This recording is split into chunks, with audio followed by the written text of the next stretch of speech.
limited. So you can drive the maintenance cost by almost 70%, reduce it by 70%. So also the fueling part of it, the cost of fuel is going up.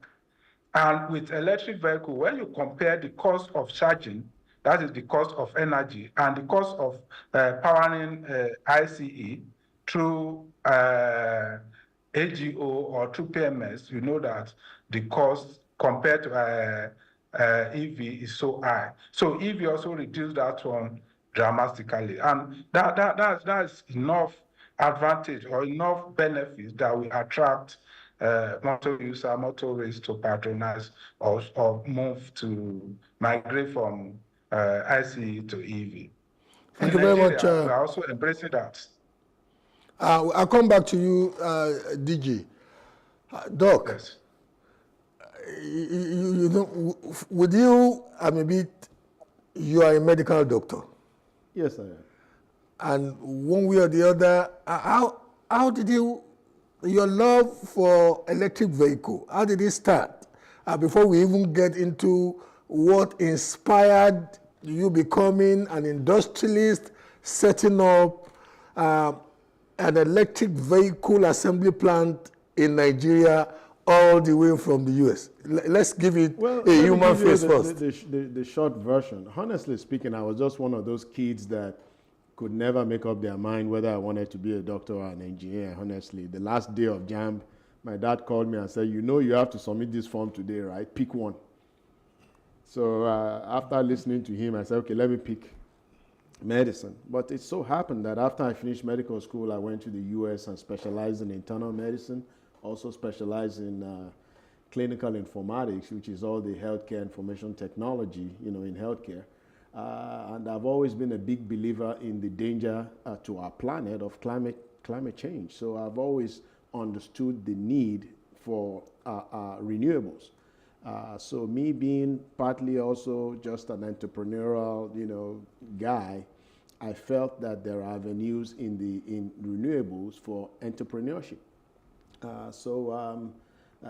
Just that was my segue into tech, and I just basically kept looking into this. I've been involved in the real estate business and other endeavors in the US, and I just felt, along with my partners in Saglev, who actually makes electric vehicles in the US, also a Nigerian like myself, we just got together and said, look, you can make an EV company, I will make an EV company. There's no point doing this separately, we'll do it together, and that's really how Saglev came about. But we thought that it was in the emerging markets where the opportunities are. I'll come back to you. Yeah. Let me go back to the DG, and I'll come back to you on some very interesting. I really want to know how, when we live in the diaspora, we have a very rustic, very backward perception of Nigeria, many of us, because we cross-feed ourselves some misinformation about Nigeria. I'm sitting there thinking, because I once lived in the diaspora, I'm thinking, okay, how did you then cross that Rubicon of believing that electric vehicle would ultimately be accepted in the Nigerian market? But let me go to the DG for the next step. DG, I just want to know, we know that Ria and Naseni at the last COP28 signed an MOU with a Chinese concern, an international manufacturer entity that is setting up plant now in Nasarawa State. And there is no way that lithium-ion battery could be made in Nigeria that some Nigerian entrepreneurs would not think, oh, about time to harness the inherent opportunities of electric vehicle manufacturing or components manufacturing in some respects. What would be the strategy? I think I have a confession to make here, and the confession, Mr. DG, is that I was one of those in my capacity as a director of a company that consults for the NADDC, I was one of those that wrote the curriculum for electric vehicles. So an average Nigerian watching now may not know that there is a detailed curriculum for electric vehicle, from how to transition the average roadside mechanic to working on electric vehicles, to somebody who is doing a PhD program, say in a formal academic environment. So, but this is not about me. This is about you as the person that wears the authority of the NADDC, intimating the Nigerian public with the opportunity. So I'm sitting there wanting to ask you, how is the NADDC planning to unshake the opportunity of this domestication of one of the major components of electric vehicle manufacturing in Nigeria? Thank you for the question. Number one, you will know that electric vehicle, the major component in electric vehicle is the battery. In fact, battery accounts for between 40 to 50% of the cost of an electric vehicle. So what that means is, if Nigeria is investing in production of electric vehicle, in production of battery, it literally means that gradually we are investing in manufacturing of electric vehicle in Nigeria, because by producing the battery itself, we have contributed up to 40% of the component. That is contributed about 40% of the component. That means the component, the battery can give us 40% of the total cost of the vehicle, which is local components, increase in our local component. So that is very vital. Producing battery in Nigeria is vital. And again, apart from it increase our local content component, we can be able to drag down the cost of manufacturing a vehicle and an EV vehicle. And if you can do that, it means we can translate that one we can transfer that one to the buyer. That means the cost of acquiring an electric vehicle in Nigeria can also go down. We really appreciate that, and we hope this big investment can start yielding result by producing battery for Nigerians. One, what other thing we are trying to do, just as you mentioned, the curriculum developed, which we call National Occupational Standard. That standard is being critiqued and the validation has been done.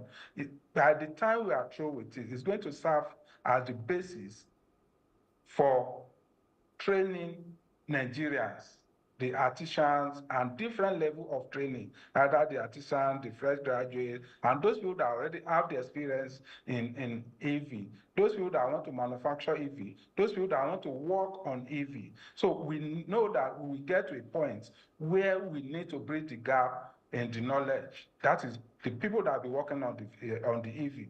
And we need them to acquire the basic knowledge or have the basic expertise in handling that. That's why we came up with this NOS, National Occupation Standard, which we have critiqued and which the validation has been done. So this also will help in increasing the awareness, as well as help people to adopt, help citizens to adopt EV usage faster.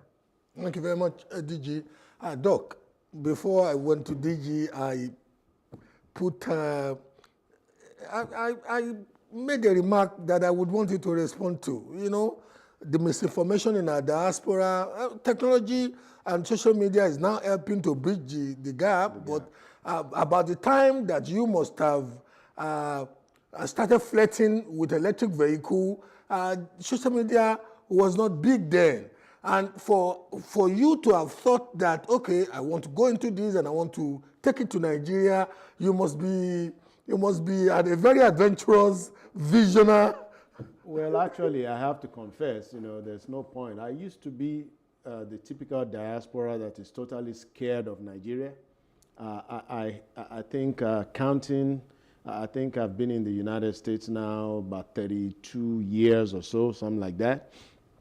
And out of that 32 years, if you add all the days I've spent in Nigeria, it's probably less than 8 weeks. Even, well, maybe now 12 weeks total before I started this. So, but again, due to social media, due to just being inquisitive, I participated in trade missions from companies. I just happened to have an interest in entrepreneurship generally.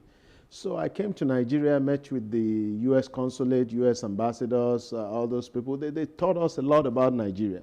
At that point, I started realizing that, look, the story that you get and the story that is the truth, there's a gap. Yeah, I'm not, I'm just saying that there is a mismatch.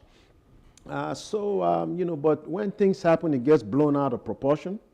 And yes, there are some problems and there are some concerns. The security issues are there, corruption issue is there. But at the end of the day, look, I was educated here. And I tell people that at the end of the day, when I got to the United States, I had colleagues who were owing $300,000-$400,000 from medical school. For medical school, and my own debt was zero. So at the end of the day, as a diaspora person, you can think up, down, left, right, center. You still owe the country something. The country invested in you. Again, the joking part of it is that, look, you're going to eat burger to the point where you can't even stand it anymore. You are going to want swallow. You're going to want all these things. The emotional persona in you yes. would naturally, at some point, beckon you in the direction of home. So, but things are changing. People are seeing. And, all my friends are shocked that I'm here. And as a matter of fact, I do live here for the most part, and I do go home maybe 2, 3. In fact, I shouldn't use that word because I go to the United States 2, 3 weeks a time, do meetings, attend to urgent businesses and all that, and then I'm back here for the last 2 years. That's how it's been. So I haven't spent a whole lot of time in the U.S. So this is changing. I see a lot of friends who are saying, wow, I cannot believe you are doing this because you used to be one of the worst. So again. I'll come back to you. I'll come back to you on how your flirtation, and now that has become a lifelong and I hope transgenerational love with EV started. I'll come back to you because I really want to give this a human context and also use the experiences of people like you to hold the Nigerian middle class. The Nigerian middle class is still reticent. Definitely. All those ifs and so, but you were at the very emergence of electric vehicle motoring. You had a kind of experience that an average Nigerian maybe. Let me go back to the DG. The NADDC, I must state, is one of the national treasures that I want to believe has been changed media-wise. I don't suppose many Nigerians even get to know the strategic importance of the NADDC in the quality of the motoring experience they get. Many Nigerians don't know. How do you intend to engage the Nigerian public and let them see, especially the Nigerian motoring public, and let them see the whole gamut of things you do to protect them by the quality and standard of the vehicles you allow to be imported into Nigeria and assembled in Nigeria, the quality and standard of the motoring experience they enjoy that many don't know, that even far beyond Standard Organization of Nigeria, the NADDC, is the first line of quality assurance when it comes to vehicular objects coming into this country. What are your strategies, Mr. DG? Yeah. Yes. Thank you for that question because it's something that we really we know we are addressing it because a lot of Nigerians are not even aware of the existence of the council, and a lot of Nigerians are not aware of what we are doing and what we have achieved.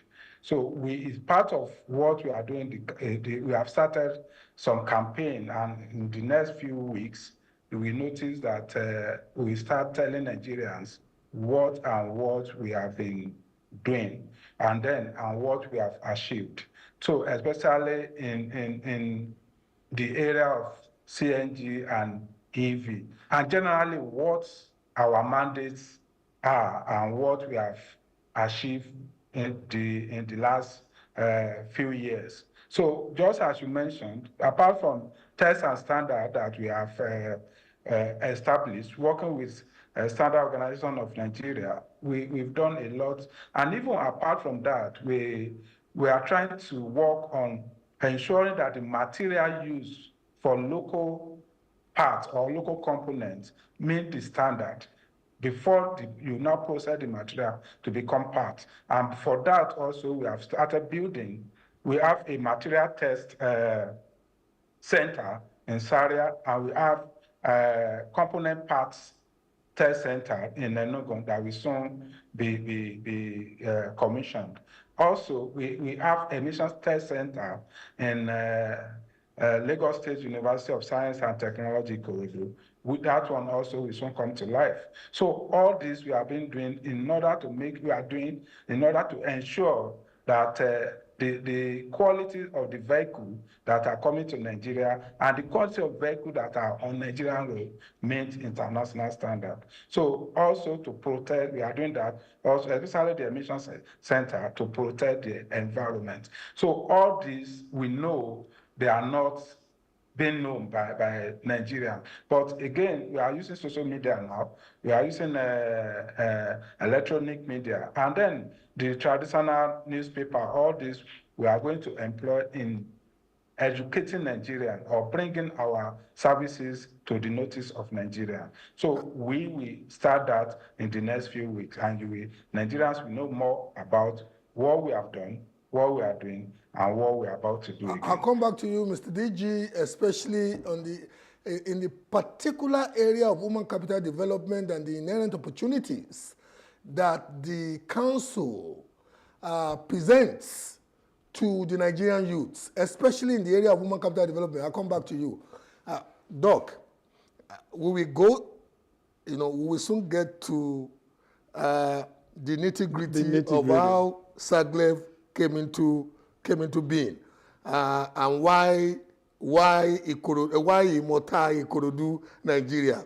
But I like to always give the human story element to serious, because people can identify in many respects with stories like that. So how did I used the word flirtation initially, but I know you are in love now with, how did it graduate from, okay. So I want to crave your indulgence to tell you that without the NADDC, I don't want to forget to say this, without the NADDC, SAGLEV would not be here. I think it's important to say that so that people can hear that without the NADDC, SAGLEV would not be here. So because we did not even know. In a way, to the NADDC is like also an investment. 1,000%. Investment conduit. Yes, because foreign direct investment conduit to Nigeria. Not directly the foreign direct, but you see, we have these ideas, and we're in the United States, and we do manufacture cars in the United States, by the way. We have these ideas of what we want to do, but we don't know how to do it. We don't know what the policy is. The NADDC is who has guided us step by step to where we are. They are the ones that have pointed out to us. Now, it's a very interesting story of how we got here. As you know, we started out in Ghana. Yeah. And the things that happened in Nigeria fuel-wise started. It was the NADDC that said, okay, you guys... Now you have a competitive you guys, business environment. Yeah, because every time they would talk to us, we would tell them, but Nigerians have pretty much free petrol. We don't know that they are ready for EV. it was at that point they literally called us up and said, look, guys, give the excuse again, because that excuse is not valid anymore. So I just wanted to bring that up real quick. Very important point. Yes, very important point to make sure you give. But ultimately, the removal of subsidy. Yes, did it. Yes. And presents the business opportunity that speaks to the fact that now the alternative energy.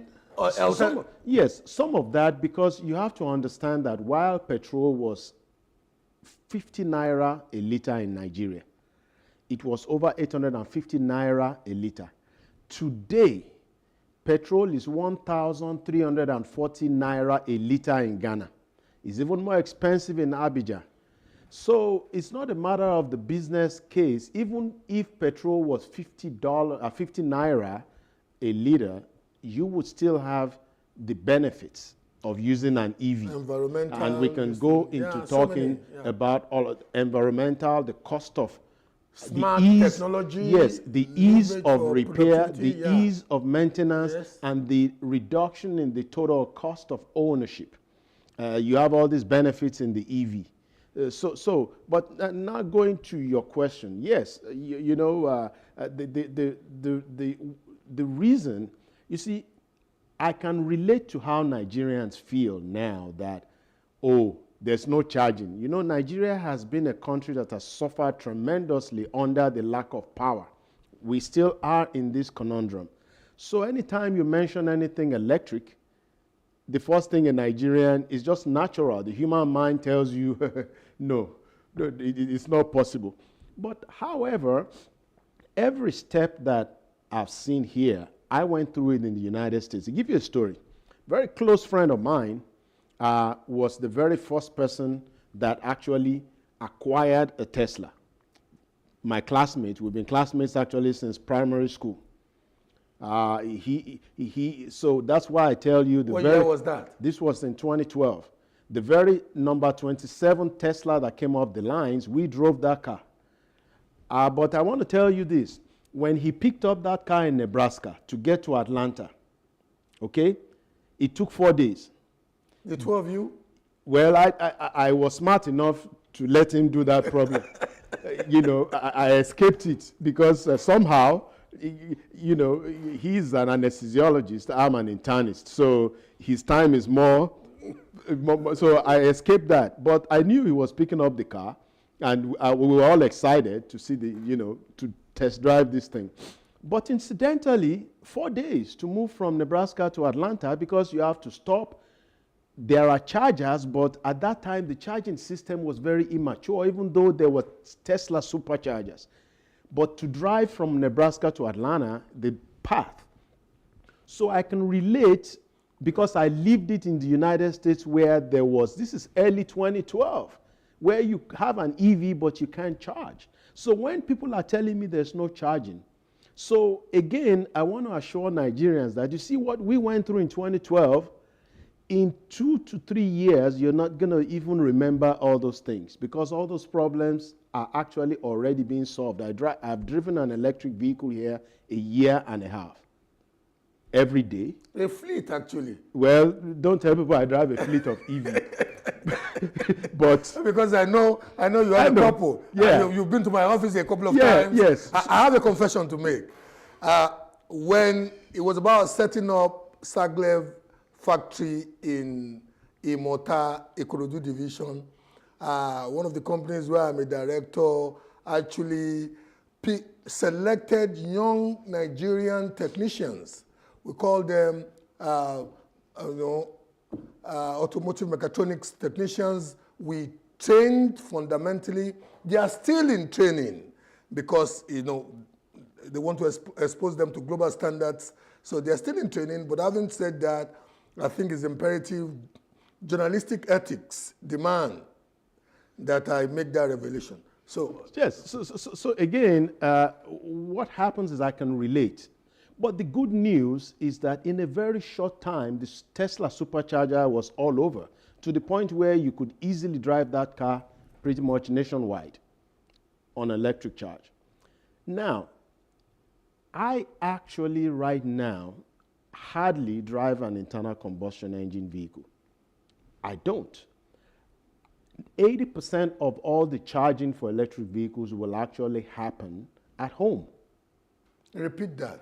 80% of electric vehicle charging, period, in this country, in any country, is going to happen at home. It's like that in the US, it's like that. So there are other little areas where you have to make some adjustments. Doc, you know the irony for me.